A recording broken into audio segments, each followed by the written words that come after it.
Hello dear students, welcome to Jora IES. I am Upasna and today we are going to start our lecture number 5, which is Union Territories, Acquired Territories and Special Areas from our Polity lecture series. So last class में हमने article 1 to 4 in detail पढ़ा था, union territories भी हमने उसमें देखी थी। तो इसमें हम थोड़ा और इसके बारे में जानेंगे कि इसकी गवर्नेंस क्या होती है, क्या इसका क्राइटेरिया होता है, एक्सेट्रा। So let's start. अब देखते हैं यूनियन टेरिटरीज। यूनियन टेरिटरीज की जो रिस्पॉन्सिबिलिटी है वो कॉन्स्टिट्यूशन ने फिक्स की है, किसके अंडर? प्रेसिडेंट के अंडर।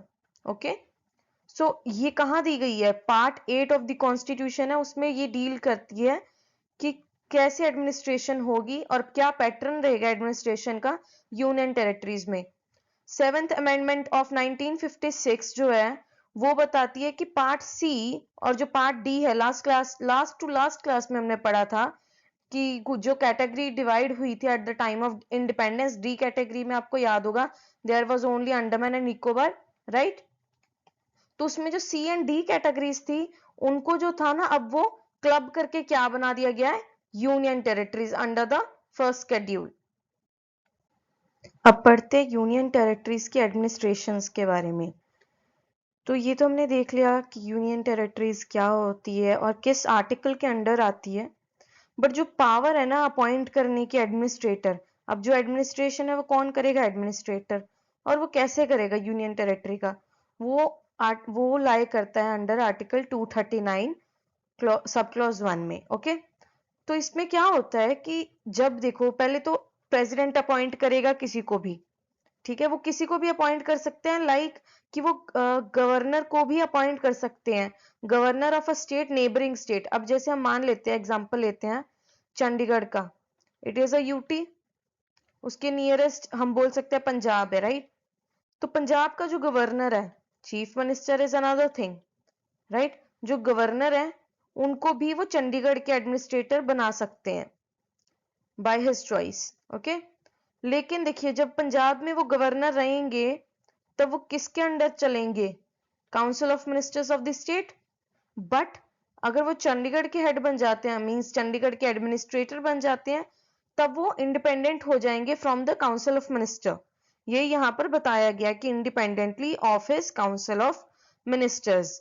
और यहाँ पर वो किसकी तरह रोल अदा करेंगे? वो एजेंट की तरह एक अपना रोल निभाएंगे जो कि प्रेसिडेंट के द्वारा अपॉइंट हुआ है, rather than of governor of a state. अब जो सारी यूनियन टेरिटरीज है वैसे ही उनके जो एडमिनिस्ट्रेटर होंगे वो होंगे agent of the president and not by governor acting as the head of the state. वहां पे वो पंजाब के हिसाब से नहीं देखेंगे, वो चंडीगढ़ के हिसाब से जो उनको सही लगेगा वहां पर वो चीज करेंगे। और वहां पे काउंसिल ऑफ मिनिस्टर्स का भी कोई रोल नहीं होगा, बिकॉज काउंसिल ऑफ मिनिस्टर्स जो होते हैं वो अंडर द स्टेट होते हैं, not under the union territories. दो यूनियन टेरिटरीज जो होती हैं वो सेंट्रली एडमिनिस्ट्रेड होती हैं, सेंट्रल एडमिनिस्ट्रेशन के द्वारा, लेकिन उनको हम ये नहीं बोल सकते कि वो सेंट्रल गवर्नमेंट के मर्ज है, ठीक है। यूटी का जो एडमिनिस्ट्रेशन है वो कौन देखता है? Central government, but that doesn't mean कि वो यूनियन टेरिटरीज के अंडर आ रही है। अब जो यूनियन यहाँ पर क्या बताया गया हमें, जो कॉन्स्टिट्यूशन है ना वो बोलता है कि जो यूनियन टेरिटरी की ऑटोनॉमी है ना वो only to the president powers है। ओके, जो कि वो एजेंट के थ्रू पूरी करवा रहा है, मींस ऑटोनॉमी है वहां पर किसकी? जो एडमिनिस्ट्रेटर होगा under the president. Now let's talk about legislature. Legislature का मतलब होता है लॉ मेकिंग। अब ये छोटे छोटे वर्ड्स है like legislature, administration, judiciary. Okay, अगर ये कई बच्चों के लिए न्यू भी हो सकते हैं तो आपको ये छोटे छोटे वर्ड्स जो है, छोटे छोटे इन द सेंस कि ये बहुत बेसिक जो है वर्ड्स हैं, ये आपको अच्छे से याद करने हैं किसी भी एग्जाम के लिए, क्योंकि यहाँ पर आपको एग्जाम में इलेबोरेट नहीं किया जाएगा कि हम लॉ मेकिंग की बात कर रहे हैं, नहीं हम लॉ इम्प्लीमेंटेशन की बात कर रहे हैं, गवर्नेंस क्या होती है। ये वर्ड्स जो आपको अच्छे से याद रखने हैं, that is why I am repeating it again and again. अब पढ़ लेते हैं लेजिस्लेचर के बारे में। यूनियन टेरिटरीज में लेजिस्लेचर जो था ना, पार्लियामेंट का, मींस लॉ मेकिंग जो थी, कानून बनने की जो प्रक्रिया बोल सकते हैं हम, वो पार्लियामेंट के अंडर नहीं थी।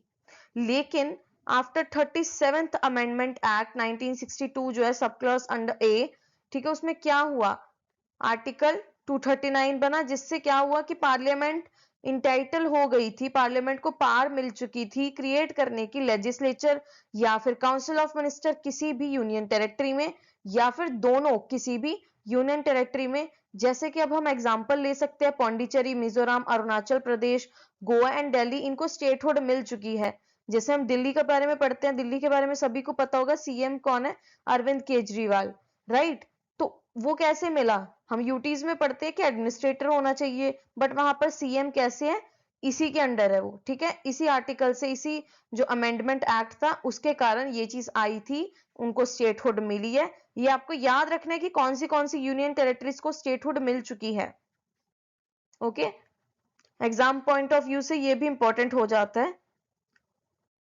अब देख लेते हैं 1 फेब 1922 को क्या हुआ था, articles 239 and article 239 A B insert किए गए थे कॉन्स्टिट्यूशन के द्वारा, 69th अमेंडमेंट के द्वारा। इसमें क्या हुआ था कि जो प्रोविजंस है गवर्नमेंट की of national capital territory of Delhi act 1991 जो था वो इनैक्ट हुआ था, ठीक है। इसमें क्या हुआ था, नेशनल कैपिटल टेरिटरी, इसे टेरिटरी दिल्ली की बताई गई थी। Thus, since 1993, Delhi has a legislative power in the state list, excepting entries public order and police and 18 land. मतलब कि उसमें लेजिस्लेटिव पावर्स तो है, कानून बना सकता है, लेकिन पब्लिक ऑर्डर, पुलिस और लैंड इनको छोड़कर, एक्सेप्ट मींस इनको छोड़कर। Now let's come to the next slide. Legislative power के बारे में अब हम बात कर लेते हैं। आर्टिकल 246 सब क्लॉज 4 में पार्लियामेंट एंजॉय करता है exclusive right to legislative over union territories including matters enumerated in the state list. अब क्या है इसमें कि स्टेट लिस्ट में जो भी दिए गए हैं ना, आपके लिस्ट है हमारी union list, state list and concurrent list, right. Union list में क्या हो गया, जो यूनियन गवर्नमेंट तैयार करती है, स्टेट लिस्ट में जो स्टेट गवर्नमेंट तैयार करती है, और कॉन्करेंट जिसमें दोनों कर सकते हैं लॉज, ठीक है। अब इसमें क्या बताया गया है कि जो एक्सक्लूसिव राइट मींस स्टेट के लिए जो कानून बनेंगे, यूनियन टेरिटरीज के लिए जो कानून बनेंगे अंडर द स्टेट लिस्ट, अगर वो आ रहे हैं तो क्या होगा उनका, वो पार्लियामेंट बना सकती है। बट ये जो पावर है would not be functional in the cases of कौन से यूनियन टेरिटरीज में नहीं है। It is very important, you have to like remember it, which is Dadra Nagar Haveli, Daman and Diu and Pondicherry. जहां पर कौन सीधे सीधे जो है लेजिस्लेटिव पावर इंजॉय करते हैं वो है हमारे प्रेसिडेंट, जो कि हमारे head of the state, namely to make regulation for peace, progress and good government. Also the president power जो है to make regulations shall remain suspended while the legislature is functioning in any of the states. अब जो president है, president की जो power है वो regulation बनाने की सस्पेंड रहेगी किन स्टेट्स में, इन स्टेट्स में to be revived as soon as such legislature is dissolved or suspended. इसका मतलब ये है कि अगर इसमें लेजिस्लेचर जो हो जाता है, लेजिस्लेचर जो है सस्पेंड हो जाता है किसी भी स्टेट्स में, तब तक प्रेसिडेंट जो है इन पर कोई भी कानून नहीं बनाएंगे। वो कब बनाएंगे, जब ऐसा लेजिस्लेचर डिसॉल्व और सस्पेंड हो जाता है, मतलब कोई और लॉ मेकिंग जो है फंक्शन इस पे आ जाता है स्टेट पे, मीन्स कोई बॉडी आ जाती है, लाइक इन पे हम स्टेटहुड दे के इनको सीएम दे देते हैं, तब प्रेसिडेंट नहीं बनाएंगे, तब सीएम बनाएंगे। लेकिन अगर वो चेंज हो जाता है तब वापस प्रेसिडेंट बनाएंगे। अब यूनियन टेरिटरीज में जुडिशियल सिस्टम कैसे होता है, जैसे हम देखते हैं कि दिल्ली है, जो दिल्ली का तो एक अलग हाई कोर्ट है, राइट, बट जो चंडीगढ़ है उसका कोई हाई कोर्ट नहीं है, उसका कौन सा, Punjab and Haryana high court दोनों है। वो कैसे है, अंडर आर्टिकल 249 जो है ना, पार्लियामेंट को पावर दी गई है कि वो कोई भी हाई कोर्ट क्रिएट कर सकती है किसी यूनियन टेरिटरी के लिए, या फिर कोई भी ऐसे पहले से जो हाई कोर्ट है ना, mean such territory to be high court, of any और ऑल यूनियन टेरिटरी। मतलब इसका यही है सिंपल कि अगर पहले से कोई हाई कोर्ट बना पड़ा है उसमें भी वो उसमें उसको भी वो बता सकते हैं कि वो यूटी का एक हाई कोर्ट हो गया है। कब तक? जब तक उसके लिए कोई भी स्पेशल नहीं बनता है। ठीक है, अब देख लेते हैं हम कैसे कैसे जो हमारे हाई कोर्ट्स हैं यूटीज के लिए कैसे दिए गए हैं। Punjab and Haryana high court जो है वो चंडीगढ़ के हाई कोर्ट की तरह काम करता है। लक्षद्वीप किसके अंडर आ जाता है? केरला हाई कोर्ट के अंदर। कैलकटा कोर्ट का जो ज्यूरिसडिक्शन है वो किसके ऊपर है? अंडमान निकोबार आइलैंड जो है, अगर उसमें कोई भी लाइक आपका ज्यूरिसडिक्शन की प्रॉब्लम आ रही है, फिर उनको कोई भी केस है, तो वो हाई कोर्ट कौन सा है? Calcutta high court. और पौंडीचेरी कौन से में जाते हैं? Madras high court. Okay, Bombay high court किसके लिए है? दादरा एंड नगर हवेली। और दिल्ली का तो अलग से है एक high court, because it is a very vast state और काफी बड़ी है पॉपुलेशन के मामले में भी, और वैसे भी हमारे कंट्री की जो ये कैपिटल है। अब पढ़ते हैं एक्वायर्ड टेरिटरीज के बारे में। एक्वायर्ड टेरिटरीज कौन होती है? जो इंडिया है ना, इंडिया हमारा, अगर वो किसी को एक्वायर कर लेता है, ठीक है, जैसे कि हमारे पौंडीचेरी जो है वो एक्वायर्ड टेरिटरीज के अंदर आती है। एक्वायर्ड टेरिटरीज को हम बाद में यूनियन टेरिटरी भी बना सकते हैं, ठीक है, बट इसमें क्या है, पहले उसे एक्वायर्ड टेरिटरी ही बोला जाएगा क्योंकि हमने उसको किसी और से एक्वायर किया है। अब जो है ये इस टर्म का जो मीनिंग क्या है? Territories acquired by the country by virtue of its sovereign right. हमारे सॉवरेन संप्रभुता बोलते हैं जिसे, उन राइट्स को जब हम यूज करते हैं, उन राइट्स को यूज करते हुए हमने किसी भी टेरिटरी को एक्वायर किया है तो हम उसे बोलेंगे हमारी एक्वायर्ड टेरिटरी। इवन दो जो कॉन्स्टिट्यूशन है इसमें कोई प्रोवाइड नहीं किया गया है सेपरेटली एडमिनिस्ट्रेशन के लिए कि इनके लिए क्या होगा क्या नहीं, तो ये सेम एज यूनियन टेरिटरीज के लिए जो यूज होता है हमारा एडमिनिस्ट्रेशन, वो ही जो है यूज करते हैं। अब हम यहाँ पर लिख लेते हैं administration, administration same as UTs, ये याद रखना है, इसके लिए अलग से कोई भी प्रोविजन नहीं है। ऐसे ही जो है ना क्वेश्चंस ये बताए जाते हैं, ऐसे क्वेश्चन आ सकता है कि the administration of the acquired territories is mentioned in the constitution, तो it will be wrong because ऐसा कुछ है नहीं। वो कौन सा एडमिनिस्ट्रेशन यूज करता है? जो यूटी के लिए यूज होता है। या फिर ये पूछ लिया जाए कि administration of the acquired territories is different from the administration of union territories, then also it will be wrong, right? तो ये चीजें आपको ध्यान रखनी है।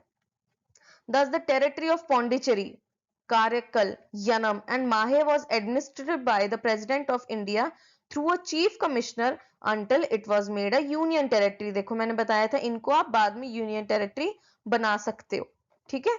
Thus the plenary power rests with the parliament with regard to legislation as the case of union territory, ठीक है। वैसे भी union territory का हमें पता है legislation किसके अंडर होता है? पार्लियामेंट के अंडर, ओके। अब शेड्यूल एरियाज के बारे में पढ़ लेते हैं। इनके बारे में देखिए डिटेल में काफी दिया गया, तो इसे ध्यान से अभी सुनिएगा।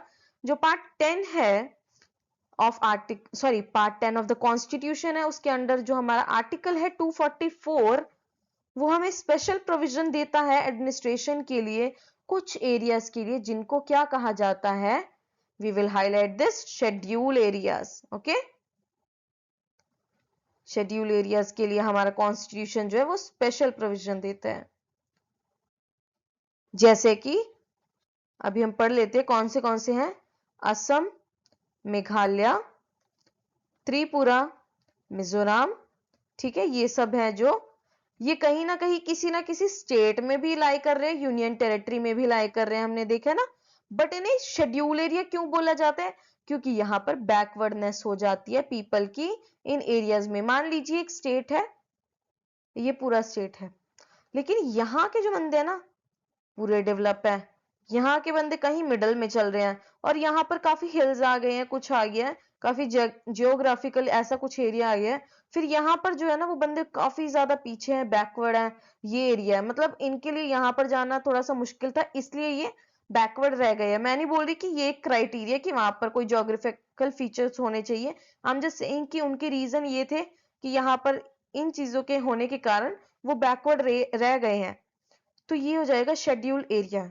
पर लेकिन क्या यही क्राइटेरिया है और किसी भी बैकवर्ड के हम देखकर उसे बता सकते हैं कि ये शेड्यूल एरिया है भी या नहीं? तो अब हम इसे डिटेल में पढ़ते हैं।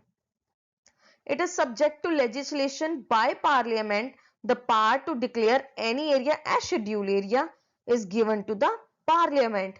ठीक है, इसका जो legislation है, लॉ मेकिंग जो है, किसके अंडर है? पार्लियामेंट के अंडर।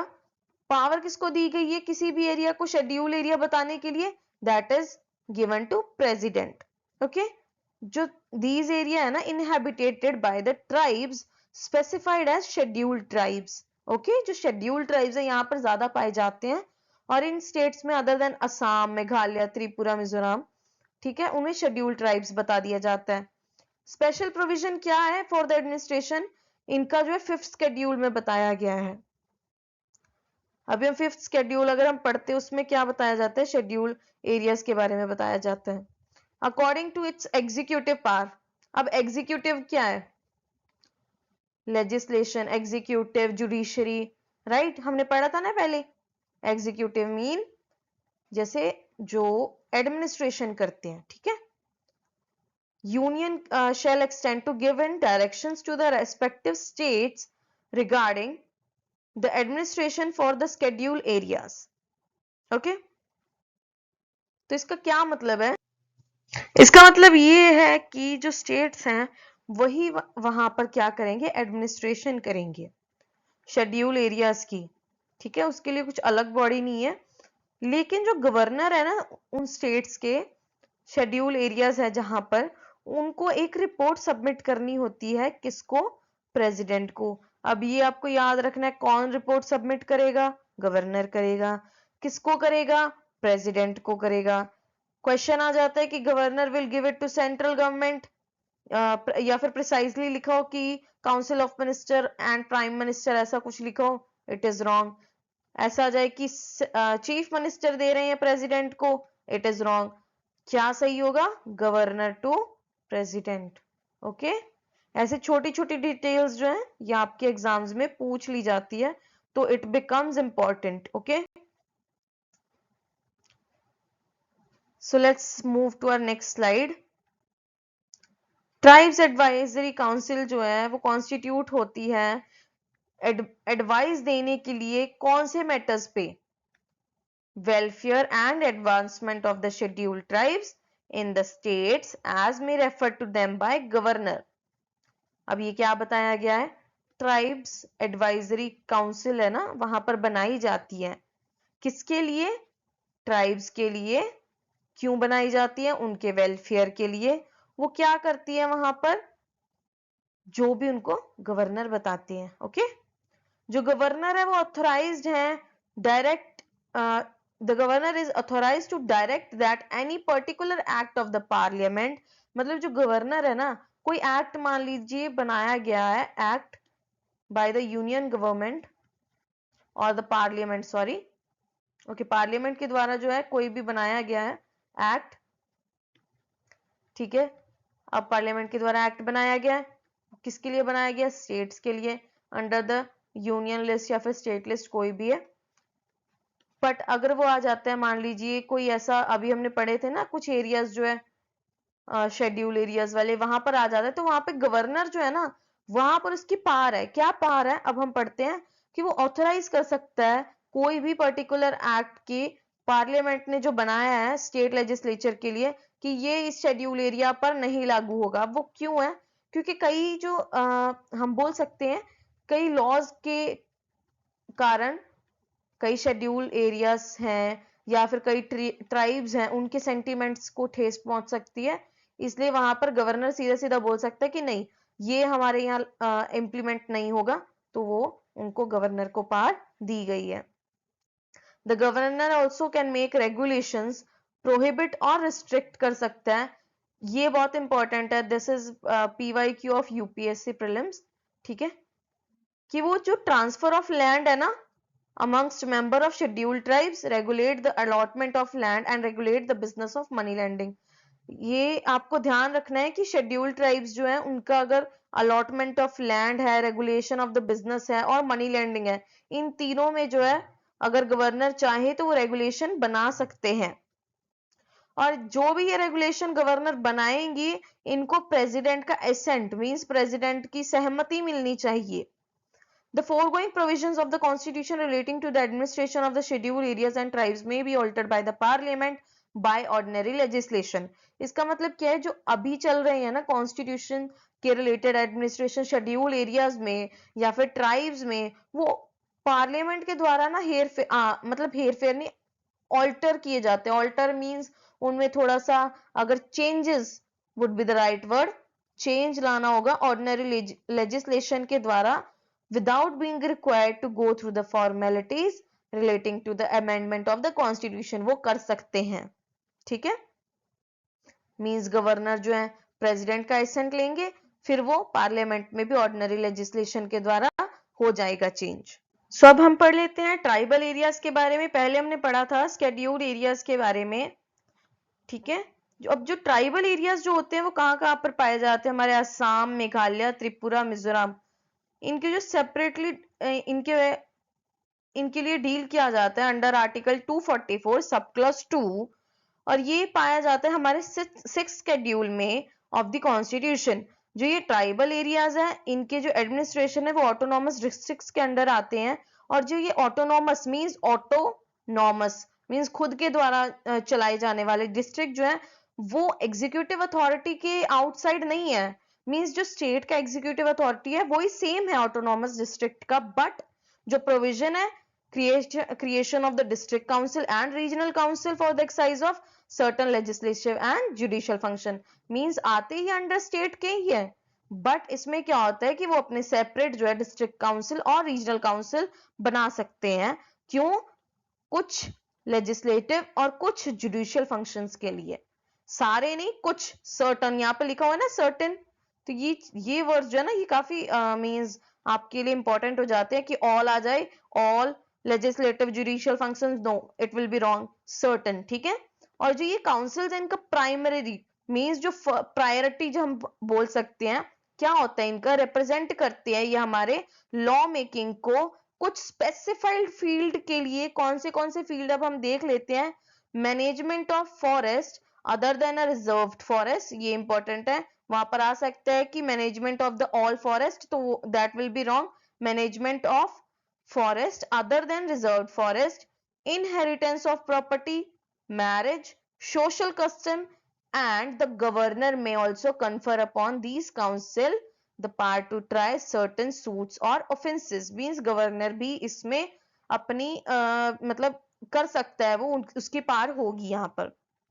अब जो ये काउंसिल है इनके पास पावर होगी एक्सेस करने के लिए किस किस चीज में, collect land revenue, impose certain specified taxes. The laws made by the council shall have however no effect unless assented to the governor। अब जो काउंसिल है जो लॉ बनाएगी उसमें कोई भी हम नहीं बोल सकते इफेक्ट नहीं होगा जब तक वो गवर्नर से जो है उनकी एक्सेप्टेंस नहीं आ जाती है। Thank you, have a nice day.